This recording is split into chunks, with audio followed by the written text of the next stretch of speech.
வணக்கம் ஃப்ரெண்ட்ஸ், ஐயனார் துணை சீரியலோட ப்ரோமோ வந்திருக்கு. நெக்ஸ்ட் வீக்கில் என்னென்ன நடக்க போகுதுன்னு இந்த ப்ரோமோவில் பார்க்கலாம் வாங்க. இதுதானா எதிர்பார்த்த அந்நாளும் இதுதானா அப்படின்னு நம்ம மட்டும் இல்லை, ஐயனார் குடும்பமே ஏங்கிக்கிட்டு இருந்த அந்த நாள் வந்தாச்சு. வெள்ளிக்கிழமையும் வந்தாச்சு. முருகன் கோவிலுக்கு எல்லாருமே வந்தாச்சு. ஐயர் அவரோட சடங்குகளை ஆரம்பிச்சிடுறாரு.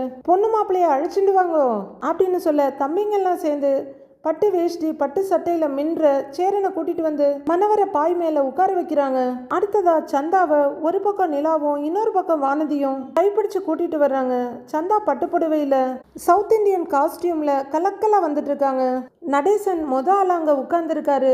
சொல்ல முடியாத சந்தோஷம் ஒரு முகத்துல அப்படியே மின்னிட்டு இருக்கு. இவங்க என்னதான் பார்த்து பார்த்து கூப்பிட்டு இருந்தாலும் கல்யாணத்துக்கு நிறைய பேர் வந்திருக்காங்க.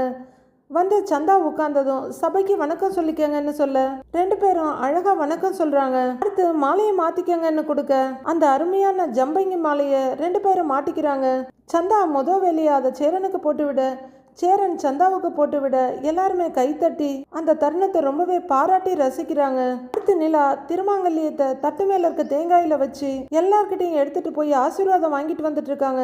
எல்லாருமே அட்சத அரிசியும் பூவையும் கையில எடுத்துக்கிட்டு அந்த தாலி கட்டுற தருணத்துக்காக வெயிட் பண்ணிக்கிட்டு இருக்க பல்லவன் ஒரு பக்கம் கான்ஃபெட்டியை வெடிச்சு ரொம்ப சந்தோஷப்பட்டுக்கிட்டு இருக்க ஐயர் கெட்டி மேலம்னு சொல்ல சேரன் தாலி எடுத்து சந்தாவோட கழுத்துக்கு கொண்டு போறாரு.